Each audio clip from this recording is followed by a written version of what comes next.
Welcome to the On List. As the title suggests, we are playing a fragrance game called Desert Island. And this is a game that I like to play on Bass Notes. Different people on Bass Notes have posted different variations of this game over the years. Sometimes it can be one fragrance to a desert island. Sometimes it can be 5. Sometimes it can be 10, although that gets kind of exhausting after a while because you're juggling all these bottles, right? We do it with houses as well. 1 house, 5 houses, 10 houses. So what I've decided to do is to combine all permutations of this game that I enjoy playing together into one video. And I will do a 1 fragrance, a 5 fragrance, and a 10 fragrance in terms of individual fragrances that I would take to a desert island and get rid of everything else in my collection. Likewise, I will do the same exercise with houses. But for houses, I'm only going to go 1 and 5 because taking 10 houses to a desert island means you're basically taking, for some of you, the bulk of your collection. So it's not really an exercise in reduction after all, as it doesn't make sense. So let's get started. And by the way, before I start saying what my selections are, I want to let you know that you are more than welcome to give me your lists in the comment section, whether you want to do 1 fragrance, 5, 1 house, 5, whatever. Go ahead and put them in the comment section. Be as long and wordy as you want. I will read them, I promise. Even if my replies are kind of monosyllabic in nature, I assure you I will read your picks. But now it's time for my picks. So let's do the 1 fragrance version of Desert Island. 1 fragrance on a desert island. Everything else has to go. Well, this might surprise you, but it isn't black suede. Black suede is my favorite fragrance. It is my most worn fragrance. But as much as I love it, on a hot tropical desert island where I look like Tom Hanks and I'm talking to a beach ball or whatever, named Wilson or something, I'm not going to be able to handle a sweet aldehyde, ambery, leathery fragrance like that. Not for that kind of weather, especially if bathing isn't something that I can necessarily have access to. So instead, I will pick my number 2 fragrance as my 1 desert island fragrance, and that is Azzaro Perfume, released in 1978. I've done shorts on that fragrance. I've done long videos on that fragrance. Suffice to say that I think Azzaro Perfume is probably the most even-keeled, all-season, all-purpose, most signature-worthy, if you're into that, fougere fragrance of all time. Of all the fougères you could wear, new or old, expensive or cheap, I think if there was going to be 1 fougere that could just define you and you could wear everywhere, anywhere, hot or cold, formal or casual, it would be that fragrance.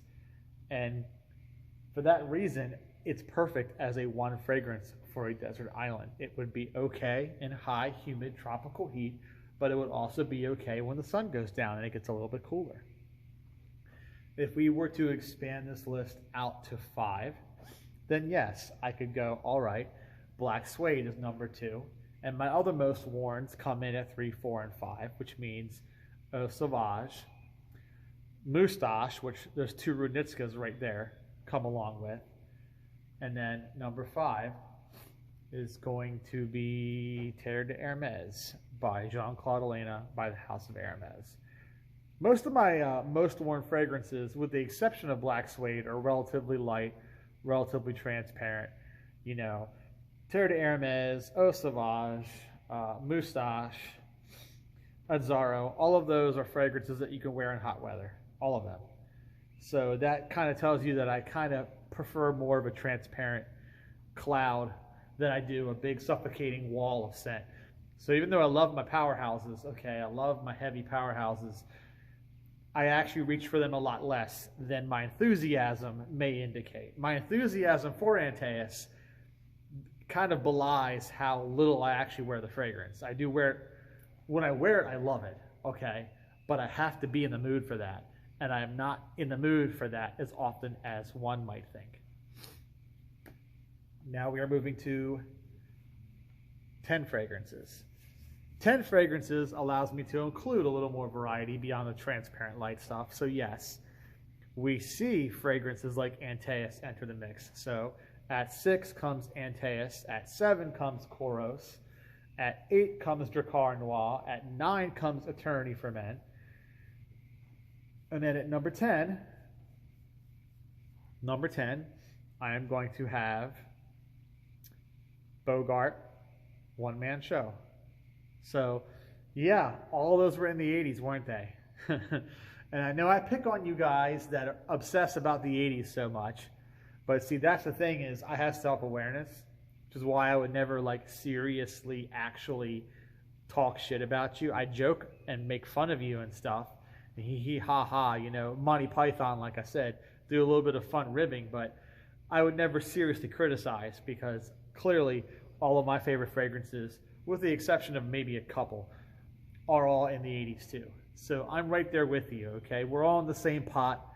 We're all lobsters in the same pot, boiling together, all right? And we're all singing Rock Lobster together. We're all doing it together. So I am not living in a glass house and throwing stones. That is not my way. Although other YouTubers seem to be fond of doing that. Not me. I don't do that. So there are many things I am, but a hypocrite is not one of them. Now let's move on to houses. This is a bit more broken of a list because houses can encompass fragrances you do own or don't own necessarily. By choosing the house, you get everything the house has to offer. So if you play that game that way and you don't limit it to what you own, then it gets really broken really fast. Like installing mods on your favorite game, like through Nexus or something, you know, or you're putting on a Game Genie for your Nintendo game or a Game Shark for your PlayStation, giving yourself extra lives. You pick a house that has a bunch of fragrances that you don't own, and suddenly you get all these fragrances that you don't own, right? And they're all coming with you to the desert island, whether you have them or not. But suffice it to say, I don't have to play that game that way. I can limit it to just what I own. So this is going to give you a clue as to why I pick this house as my one desert island house. And it is Avon products. Okay, you saw that one coming. I'm sure those of you who know me well, you definitely saw that coming. You're like, yep, he was going to pick Avon. And it's because out of like my 460 some odd fragrances I have, 100 of those are Avon fragrances. So if I pick Avon, I'm basically taking almost a quarter of my collection with me. A big old chunk of my collection off with me to the desert island. 100 fragrances of all kinds, all varieties. I get fougères, I get sheeps, I get orientals, I get leathers, okay, I get ambers, I get musks, I get aldehydes, okay, I get all that stuff. I get oak moss, I get all the animalics, I get everything. The aquatics too, the gourmands, all that stuff comes with me if I pick Avon. Now, if we were to unlock and say all the fragrances a house makes, then I would be like living under a pile of bottles because Avon is actually, and I am not joking, Avon is the most prolific fragrance house on the planet. Avon has released more fragrances than any other perfume brand at any price point, ever. Avon has somewhere around 700 to 800 fragrances. They don't even know exactly how many they have because they've released so many, you know, but they literally have enough fragrances to fill a museum. They have enough fragrances that you could have a walk-in closet and you couldn't fit one of every fragrance they own in that closet. You'd need like a big, like MTV Cribs type of walk-in closet where your closet is the size of a studio apartment. Maybe you could fit all their fragrances in it then, but otherwise, no.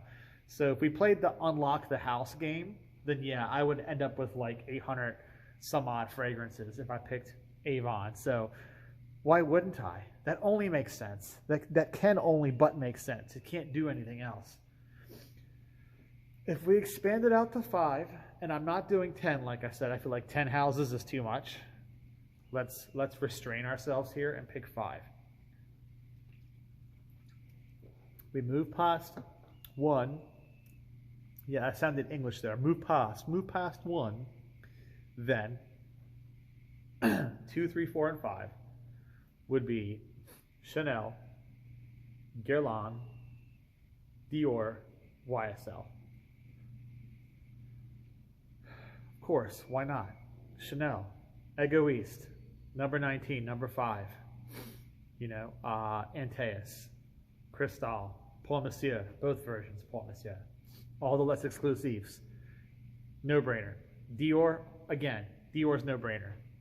I get all the classic Diors from Brunitska, the Diorellas, the Diorissimos, the Diors, the Dioramas. Miss Dior, I get Fahrenheit, I get Jules, I get Eau Sauvage. Okay. Yeah, I know I get Sauvage too, but I can handle that, all right? That's a fair trade-off. All the Dior Privé stuff. Guerlain is another no-brainer. Guerlain, you get all the classic 20th century perfumes that defined French perfumery as we know it. So that means Mitsoku, Shalimar, Opera Lande, Jicky, Mouchoir de Monsieur, Val de Nuit, Sous Levant, Vetiver, Abbey Rouge, Nahama, Samsara, Chantal Rome, Chamad. Come on, guys. Derby, come on. Heritage, Jardin de Bagatelle, come on. Eau de Guerlain, all the various Eau de Colognes. I don't need to tell you. You already know. You already know. And then, of course, YSL, because YSL. You know, Y, Rive Gauche, Pour Homme, what else? Pour Homme, Haute Concentration, Jazz, Jazz Prestige, you know, Champagne, all that stuff comes with you. M7, New, Opium, Opium Pour Homme. Yeah, it's easy. Those would be my 5. And that would just about be it, guys. That would just about be it. Now, if you really wanted to do 10 houses, okay. 10 houses, then I'd have to say, all right, 6, 7, 8, 9, 10. This gets a little bit murkier, but I would also break the rules and say, let's put Estee Lauder in there. Because by picking Estee Lauder, I would get Clinique and Aramis too. So it's like with Avon, it's a cheat code. You pick Estee Lauder as one of your houses, and you get all the Clinique stuff. You get all of the short-lived Prescriptives brand. You get all that stuff. You get all the Aramis stuff. So you basically get 3 to 4 houses all in one by picking Estee Lauder. And if you really want to, you can say you get Frederic Malle in there, but not really because they don't own Frederic Malle. They just distribute Frederic Malle. So that's not really belongs to them. Tom Ford would also come along for the ride because they own Tom Ford. So again, you're kind of like min-maxing if you pick Estee Lauder. And Calvin Klein's got a lot of weird stuff. 8, 9, and 10, oh gosh, that's a stretch. Paco Rabanne, okay, so I get my Pour Homme. So I get my La Nuit in there, so I get my other goodies. Calandre, all that stuff. And then I guess Van Cleef and Arpels. And then rounding this off to 10, I don't know, man. Cody? Yeah, Cody, because if I picked Cody, I get their whole umbrella of brands too. But, you know, at least the classic Codys, stuff like Emerald, stuff like A Sheep to Cody, all that fun stuff. So that's it. That's my XXL list, although I want to say 5. Let's keep the houses to 5. 10 is a bit much. Individual fragrances, 1, 5, 10. Houses, 1 and 5. If you really feel the need to pick 10, go ahead and pick 10. But your desert island is going to be stuffed full of bottles. You're going to be living in this little island, the big pile of bottles next to you, you know. And if you're making a bonfire and trying to cook a spider monkey or something on the bonfire and you mess up, you light the bottles on fire and it's big kaboom, and then that's it. Game over for you. There's no saving you and sending you back in a FedEx box like the end of Castaway or whatever. So that's it, guys. That is my Desert Island fragrance game for you. You could also mix this up and say perfumers. You can say genres. That can make this video 30 minutes long if I did that. So I'm just keeping it to individual fragrances, 1, 5, 10, once again, and houses 1 and 5, just so that it stays under control. I would encourage you to play the game. I'd like to know what your choices are in the comment section below. And my next video, episode 80, will be the wrap-up for this year. And then we will all have a happy holidays. I will do shorts in the meanwhile, of course. This channel will not go dark, but I will do shorts in the meanwhile, and then I will come back with hopefully fresh ideas in 2024. Thanks for playing the fragrance game. Thanks for watching the Unlist, and I will catch you next time. See ya.